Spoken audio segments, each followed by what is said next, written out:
तथागत भगवान गौतम बुद्ध, छत्रपती शिवाजी महाराज, महात्मा फुले, संत रविदास, तसेच सन्माननीय व्यासपीठ, महाराष्ट्रातून सर्वच चर्मकार समाजाचे कार्यकर्ते, समाज बांधव, महिला इथं उपस्थित झालेले आहेत.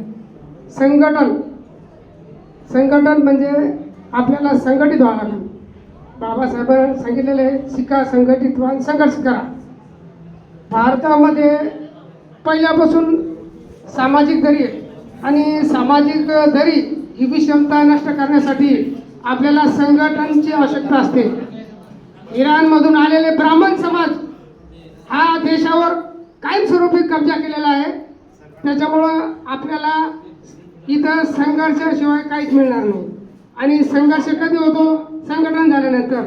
म्हणून आपल्या चर्मकार समाजामध्ये काही संघटन तयार झाले होते, पण काही कारणास्तव बंद पडले. पण आता आपल्याला नवीन संघटन उभं करायचं आहे. तर या नवीन संघटनेचे अध्यक्ष सन्माननीय भरत पवार साहेब आहेत.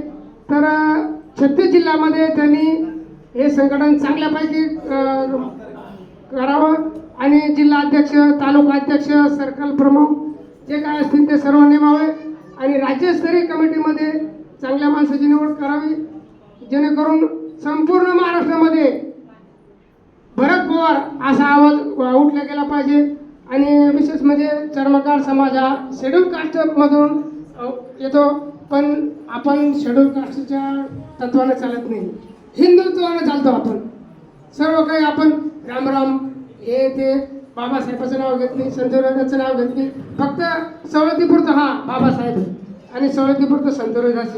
संत रविदास हे संत म्हणजे धम्माचा प्रसार करणारे एकमेव व्यक्ती आहे. भगवान बुद्धाच्या धम्माचा प्रसार करणारे. त्यांनी चपला बुटा शिवले नाही, 1 रुपया टाकला नाही गंगेमध्ये. हे सगळ्या खोट्या गोष्टी आहे. ब्राह्मणानं त्याला मनोवादात खेचून टाकलं.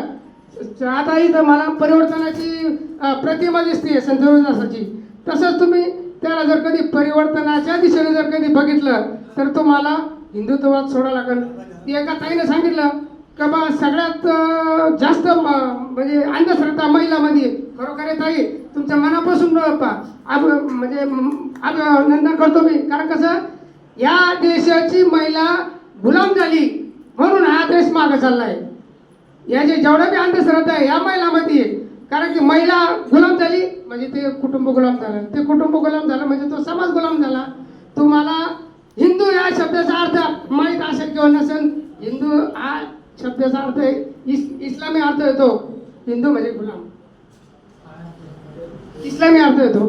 तर कसं आहे, तुम्ही परिवर्तनाच्या दिशेने चाला, बाबासाहेबांच्या दिशेने चाला, भगवान बुद्धाच्या दिशेने चाला आणि जेणेकरून समाजाला आहे ना तुम्ही काही चांगल्यापैकी मार्गदर्शन करून पुढे नेऊ शकता. शिका, शिक्षणासाठी मदत करा आणि जे काही पुढं अन्याय अत्याचार होतो समाजावर याच्यावर सर्व बॉडीने लक्ष द्यावं एवढीच माझी विनंती आहे.